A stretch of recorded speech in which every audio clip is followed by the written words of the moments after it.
Hey everybody, this is Gorilla Suits, and in this video we are going to go over introduction to binary. So first off, what is binary? Binary is a way of counting. Much like in normal counting where you count 0, 1, 2, 3, all the way up to 10, all the way up to infinity actually, binary is the same way except it uses different symbols. Alright, so the next question then is why do we use binary? Binary is used because it can be easily represented in circuits in the on-off position.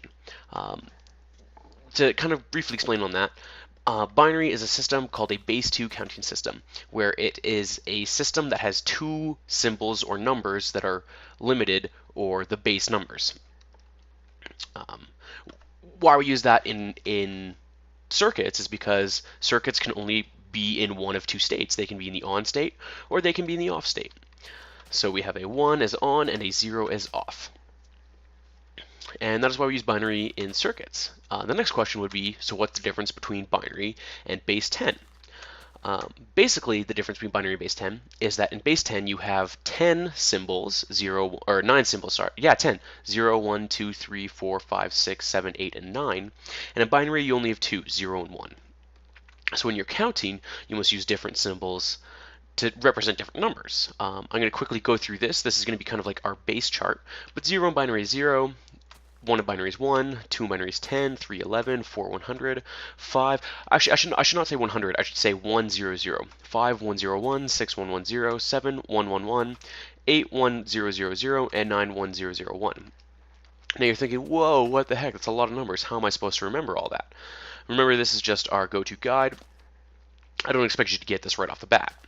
We're going to move over here to kind of try to explain binary in reference to base 10. So in base 10, you have 10 basic symbols, but you also represent them in patterns, right? So you have a zeros column, a ones column, a tens column, hundreds, thousands, 10,000s, and 10 to the n, where n is any integer that is a positive number. And what this kind of means is that when you have, say, this number here, you have a 5 in the ones, a 6 in the tens, 7 in the hundreds, so on and so forth. So ultimately you get your whole number represented as a fraction of smaller numbers, or represented as a combination of smaller numbers. 768 is just a combination of a 7, a 6, and an 8. But they're in different columns, so they represent different numbers. The 8's in the 1 column, so it only represents 8. The 6 is in the 10 columns, so it represents 6 tens, so it represents 60, plus the 8 is 68. The 7's in the hundreds column, so you have 700 plus 60 plus 8 for a total of 768. Now, because we're conditioned to do this from birth, we're really good at just adding multiples of 10 in our head. The reason this was introduced, actually, is because we have 10 fingers, and it's really easy to count on our fingers. Human beings pre-modern civilization used a base 12 counting system, actually. Roman culture, for example, Greek or Roman numerals, sorry, have a technically infinity-based system because they have to keep adding symbols for the higher the numbers go. So, for example, you have I, VI, CI, LI, so on and so forth. Because the higher you go, they need more symbols to represent numbers. We used a base 10 because you only need 10 basic numbers. We have 10 basic fingers. But in binary, it's a lot different. Instead of having a 0 column, 1 column, tens column, since it's only matters of 2, you have 0, 1, 2, 4, 8, 16, and 2 to the n. So what this means is, say you had something like this, right? You have a 1 in the 0 column, or in the ones column, so you have 1, a 0 in the 2s, a 0 in the 4s, a 0 in the 8s, a 1 in the 16s, so you have 1, 16 plus 1, 17. So this whole number is 17. We want to say I did something like this. This would be a 1 in the 1s column and a 1 in the 2s column. So this would be 3, 2 plus 1.